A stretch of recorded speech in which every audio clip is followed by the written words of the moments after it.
ఇప్పుడే జీ5 app download చేయండి. చూడండి మీ ఫేవరెట్ టీవీ షోస్ ఎప్పుడైనా ఎక్కడైనా. మీ నాన్నగారిని కూడా అడిగిస్తే సరిపోతుంది. సరే, ఇప్పుడే ఫోన్ చేస్తాను.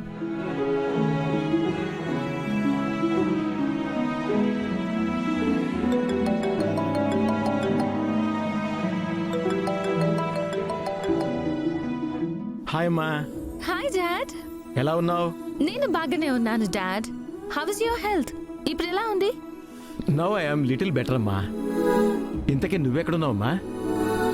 మిత్రానందన్ అని వైజాగ్ లోని ఒక మంచి ఇండస్ట్రియలిస్ట్ అని చెప్పాను కదా, వాళ్ళ ఇంటికి లంచ్ కి పిలిచాడు, అక్కడికే వచ్చాను. ఓ దట్స్ గ్రేట్. డాడ్, ఈవిడ మిత్రానందన్ గారి మదర్ అరవింద గారు. నమస్తే అండి. ఓ నమస్కారం అండి. ఈయన ఫాదర్ జయదేవ్ గారు. నమస్కారం అండి. నమస్కారం అండి.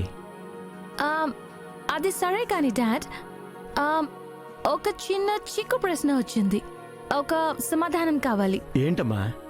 డాడ్, అక్కడ బ్లూ సారీ కట్టుకుంది కదా, తన పేరు మనీషా. నాతో పాటు కాలేజ్ లో చదువుకుంది. తానే ఆ విషయం గుర్తు చేసుకుని నాతో చెప్పింది. తాను కూడా వీళ్ళింట్లోనే ఉంటుంది. వీళ్ళందరితో పాటు నాన్న కూడా ఇక్కడే ఉండిపోమని ఒక్కటే గొడవ. నన్ను ఏం చేయమంటారు డాడ్? ఇది నీకు ఒక మంచి అవకాశం అమ్మా. నేను కూడా అదే అనుకుంటున్నాను డాడ్. అవకాశమా? అవకాశం ఏంటండి? ఏం లేదమ్మా, తనకి ఇండియన్ ఫుడ్ అంటే చాలా ఇష్టం. పైగా ఇలా అందరి బంధువులతో కలిసి ఉండటం అంటే ఇంకా ఇష్టం. ఈ రెండు కోరికలు అమెరికాలో తనకి తీరలేదు. కనీసం ఇప్పుడైనా తన కోరిక తీరాలని నేను మనస్ఫూర్తిగా కోరుకుంటున్నానమ్మా.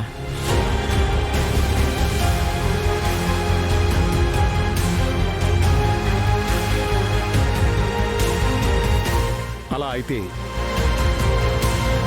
మీ అమ్మాయి మా ఇంట్లో ఉండడానికి మీకు ఎలాంటి అభ్యంతరం లేదు? నాకెలాంటి అభ్యంతరం లేదండి. పైగా ఒక్కతే ఆ బంగళాలో ఉండేదానికన్నా మీ అందరితో కలిసిమెలిసి ఉంటే నాకు కూడా నిశ్చింతగా ఉంటుంది.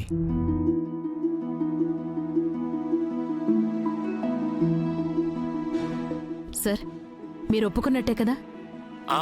ఒప్పుకున్నట్టేనండి. అలాగే. అమ్మా, నేను నీకు చెప్పిన మాటలన్నీ గుర్తున్నాయా? నువ్వు నీ జీవితంలో ఓడిపోకూడదు. ఎత్తుపల్లాల్ని దాటుకొని నీ గమ్యం నువ్వు చేరుకోవాలి. నీ నుంచి దూరమైనవన్నీ మళ్ళీ నువ్వు అందుకోవాలి. అర్థమైందా? అందుకే కదా డాడ్ ఇక్కడికి వచ్చాను.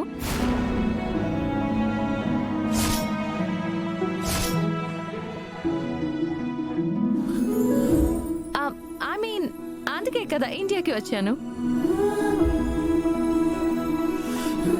ఆల్ ది బెస్ట్ అమ్మా. Take care. Okay, thank you dad. Bye. Bye bye. జీ5 యాప్ డౌన్లోడ్ చేసి అన్ని ఎపిసోడ్స్ పూర్తి ఉచితంగా చూడండి.